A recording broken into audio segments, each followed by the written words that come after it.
Bambus je v svoji domovini vsestransko uporaben, pri nas pa ga uporabljamo v zasajevanju vrtov in pa teras.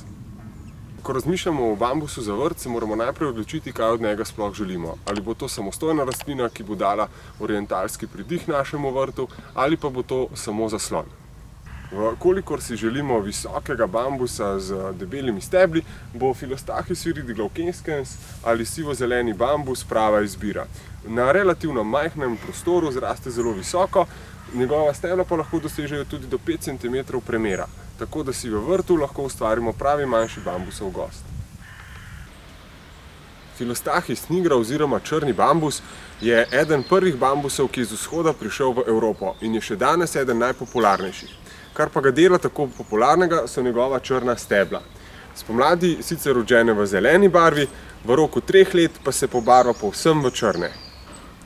V vrt ga sadimo v zatišna, sončna mesta, kjer po zimi ni preveč prepiha, saj zelo rad pozebe. Philostachys aurosulcata spectabilis pa je odličen bambus za vsakega začetnika. Enostaven je za vzgojo in odlično vzdrži naše zime. Zanimiv pa je predvsem zaradi svojih rumeno-zelenih, cikcakastih stebel, ki v vrtu doda še dodatno vrednost. V zasaditvah pa lahko uporabljamo tudi nižje bambuse, kot je ta Pleoblastus fortunei oziroma pisanolistni Pleoblastus. Uporabljamo ga predvsem pri prekrivanju tal. Zraste sicer samo do 1,5 m, vendar je priporočljivo, da ga vsako pomlad porežemo do tal in potem spet odžene nove, sveže liste. Vse bambuse, ki smo jih pogledali do sedaj, potrebujejo v tleh omejevanje rizomov, zaradi tega, da nam ne bodo zasedli celotnega vrta. Zato uporabimo posebne HDPE folije ali ostale koreninske pregrade, ki pa so stestirane s strani proizvajalca. Če pa želimo v vrtu manj dela z bambusom, potem je prava izbira Fargesija. Fargesije so tiste bambuse, ki jih posadimo v tla in tam, kamor smo jih posadili, tudi ostanejo. Se pravi, imajo šopasto razrast.